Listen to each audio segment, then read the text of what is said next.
Welcome to the week that was. It is Saturday, January 31st, 2026. Looking at, well, the stack of everything we have in front of us today, I think the word intense is doing a lot of heavy lifting. It really is. I mean, if you were watching the charts or the news this week, it just felt like everything broke at once. We had a price crash, a literal winter storm in Texas, and a political firestorm in D.C. that has us officially in a government shutdown. It was a perfect storm. Usually, you get one of those things at a time. A regulatory issue, maybe a macro problem.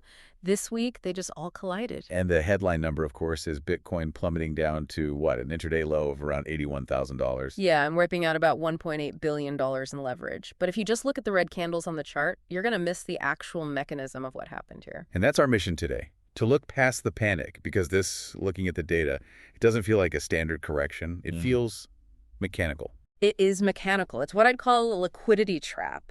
You have a government shutdown. You have a Federal Reserve that has decided to just, stand back and watch. Right.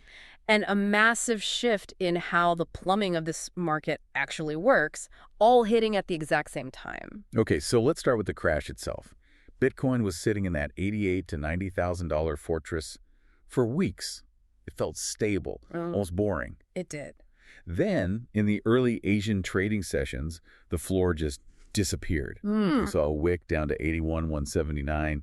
What triggered that? Was it one big seller? No, it wasn't a single seller. It was a structural failure of leverage, a classic long squeeze, just on a massive scale. That's a long squeeze. Yeah, if you look at the liquidation data, something like 93% of the losses during that crash were long positions. These were traders betting on a breakout, and they were using borrowed money. So the market was leaning too far forward over its skis. Precisely. And when the price slipped below that $88,000 support, it didn't just drift down, it triggered a cascade. The dominoes start to fall. Exactly. One trader's forced liquidation becomes a market sell order, which drives the price down, which triggers the next trader's stop loss. It just feeds on itself. Okay, so the leverage gets flushed out. That happens. But usually, when things get that chaotic, the market looks to the Federal Reserve. Look at the FOMC meeting. Did Chair Powell offer any kind of, reassurance? Quite the opposite. And honestly, this is the piece of the puzzle I think most people missed.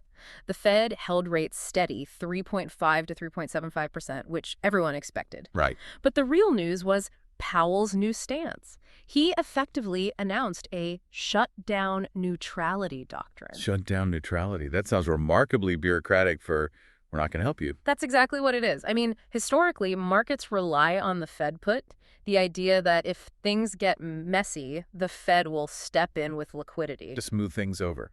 Powell explicitly said they will not ease monetary policy just to fix a temporary government shutdown. He yanked the safety net right before the fiscal crisis. He's forcing Congress to own their mess, which forces investors to fly without a parachute. It does. And that leads us right to the political gridlock. As of midnight, the U.S. government is in a partial shutdown. But this isn't just about budget numbers, is it? The catalyst feels way more volatile. It is. The trigger is tragic and incredibly human. The deadlock stems from the fatal shooting of Alex Pretty by federal agents in Minneapolis. Right, and new video came out this week. New video that contradicted the official claims that Pretty was brandishing a weapon. Yeah. And that just sparked a massive outcry. So it became a moral stand, not just a fiscal one. Correct. Senate Democrats refused to advance any funding bill that included the current package for the Department of Homeland Security. They drew a hard line. And the Republicans in the House, where are they on this? Well, that's the trap. The Senate actually passed a stopgap measure to sever the DHS funding and keep the rest of the government open. But the House is in recess. They're not in D.C. They won't be back until Monday. Wait, so even if there was a will to fix it, there's physically nobody there to vote on it? It's a procedural trap. A technical shutdown over the weekend just became a structural certainty. And for the markets, this creates something called data blindness. I've heard that term. What does that actually mean for a trader on the ground? Well, when the government shuts down, the agencies that report economic data, like the Bureau of Labor Statistics, they furlough their staff. The reports just stop. So inflation numbers, jobs reports, they just go dark. They go dark, and that's incredibly dangerous for modern markets, which are run by bots that feed on data. If the bots don't have inputs, they fly blind. Or they just shut off. Exactly. Liquidity dries up because the automated market makers pull back their bids. There's no data to guide them. So no data, no Fed safety net, and a political stalemate. I can see why institutional investors might get nervous. We've been tracking the ETFs for months, and that diamond hands thesis, did it hold up? It finally cracked. U.S. spot Bitcoin ETFs saw about $2 billion in outflows over just 9 days. BlackRock's IBIT alone lost over $317 million on January 29th. So institutional money is fleeing. Well, some of it is. But if you look deeper at the filings, BlackRock isn't just taking losses, they're pivoting. While everyone was panicking, they quietly filed for a new product, the iShares Bitcoin Premium Income ETF. Premium income. That sounds like yield. How do you get yield from Bitcoin? They're planning to use a covered call strategy. This is a massive shift in how Wall Street is thinking about this asset. Walk us through that. If I'm a bull, why would I want a fund that sells calls against my position? Doesn't that cap my upside? It does. It absolutely caps the upside. Here's how it works. BlackRock holds the Bitcoin, but they sell call options against it to other traders, and they collect the premium, the cash fee from selling those options. So they're harvesting the volatility. Exactly. They are turning Bitcoin's volatility from a bug into a feature.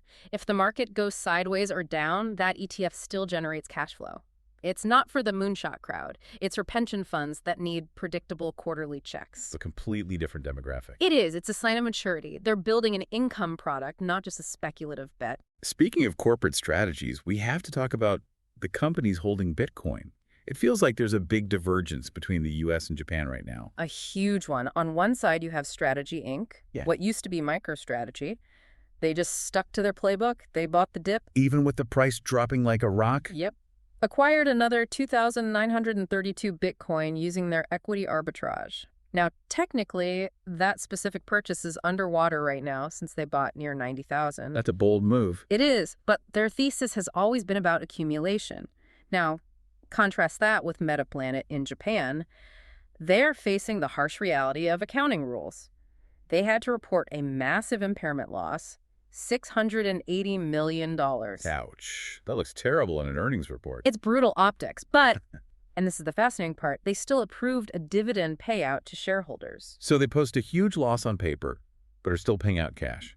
They're trying to prove the operating business can still reward shareholders, even if the Bitcoin on the books is volatile. It's a way of telling investors, ignore the accounting noise. The cash flow is real. And before we move on, I saw a little detail about Stake and Shake. It feels small, but you flagged it. The Main Street Signal. Stake and Shake announced a bonus where hourly employees get 21 cents in Bitcoin for every hour worked. 21 cents? I mean, that sounds negligible. Financially, it's tiny, but structurally, it's huge. This isn't a CFO buying Bitcoin for the balance sheet. This is integrating it directly into labor infrastructure, into payroll. It's normalizing it for the everyday worker. Exactly. It puts the asset in the hands of people who are not checking charts every 10 minutes. It's the slow creep of adoption. Okay, so we've got financial storms, political storms. We also had a very literal storm. Winter Storm Fern hit Texas, and that impacted the network itself. It really did. You have to remember, Texas is the global hub for mining now, and when the temperature dropped and the grid came under pressure, the miners did something that I think validates their entire value proposition. They shut down. They turned off. Foundry USA, the biggest pool, lost about 60% of its hash rate at one point, but they didn't break. They curtailed. It's the economic logic of mining in 2026. When energy prices spike, it's more profitable for them to sell their power back to the grid than to mine Bitcoin. So they act as virtual power plants. Exactly that. They stabilize the grid. They became a demand response mechanism. It proves they aren't parasites. They're a flexible load that can vanish when people need the heat on. But there's another shift happening in Texas that's even bigger. The news about CleanSpark. I saw that. They bought land in Brazoria County. But if you read the press release carefully, they aren't just building mining rigs. They're pivoting to AI. High-performance computing. It's the trend of the year. And their stock actually jumped on the news even while Bitcoin was crashing. The market realizes that hosting AI pays better than mining Bitcoin right now. Is that a bearish signal for mining? I see it as a diversification play. It decouples their stock price from BTC, but it also imposes a floor on the cost of energy. If miners can make more money doing AI, they won't mine Bitcoin unless the price justifies it. A crucial distinction. The infrastructure is evolving. And speaking of infrastructure, we need to talk about the big boys, the exchanges, the stablecoin issuers. two massive moves this week. Let's start with Tether. For years, the story was about transparency worries. This week, they released their Q4 report. The numbers are staggering. A $10 billion profit. $10 billion. That's in the same league as the biggest tech companies in the world. It is, and they're holding $141 billion in U.S. treasuries. They hold more U.S. debt than Australia. They're a geopolitical actor. But the strategic move was launching USAT. A new stablecoin. Yes, but a specific kind. It's a U.S. domiciled stablecoin, explicitly designed to comply with the Genius Act. That's the recent legislation for regulating digital dollars. Correct. Tether is basically attacking Circle's monopoly on compliant dollars. They're saying, we can play by the U.S. rules too. And they have a massive war chest of gold, $17.4 billion, worth acting as a buffer. So Tether is digging in. But Binance made a move that surprised me. They changed their insurance fund. This is my favorite signal of the week. Binance has their SEC-CFTC fund, the Secure Asset Fund for users. It's about $1 billion to protect users from hacks. And it's historically been held in stablecoins. Cash equivalents, safe. Right. But this week, they converted the entire fund into Bitcoin. All of it. That seems risky for an insurance fund. If the market crashes, your fund crashes with it. It is risky. But look at the signal. They are ditching fiat for the underlying asset, and they set up a replenishment floor. If the value drops below $800 million, they use company revenue to buy more Bitcoin to top it back up. So they created a permanent synthetic bid around $80,000. A floor, yes. But more importantly, it's a declaration. The world's largest exchange is choosing to insure itself with the asset, not the dollar. They're betting that long-term, the dollar is the riskier of the two. That is a massive vote of confidence, especially during a crash. Yeah. It's putting your money where your mouth is. Absolutely. Okay, let's shift to the suits in Washington. We talked about the shutdown, but there was some movement on the regulatory front that got kind of buried. Yes, the Project Crypto Summit. Despite all the drama, the SEC and the CFTC actually met to try and harmonize their rules. Harmonize? That sounds optimistic for those two. It's a necessity. They're trying to create a unified taxonomy so we can stop arguing about what's a security versus a commodity, and we saw a tangible win from it. The CFTC dropped its ban on prediction markets. Oh, so platforms like Polymarket and Kalshi are a go. They've been greenlit. That's huge for information markets. But the bigger news, for sure, is the nomination. Kevin Warsh. President Trump nominated him for Fed chair yesterday. This changes the long-term calculus. Kevin Warsh is not like Powell. He views Bitcoin as what he calls a policeman for policy. What does that mean, a policeman? It means he sees the Bitcoin price not as a bubble to pop, but as a signal, a dashboard light. If Bitcoin spikes, it tells him the Fed is printing too much money. If it crashes, liquidity is too tight. So he won't try to kill it? He'll use it to grade his own performance. Precisely. Now, short term, Warsh is a hawk. He likes hard money.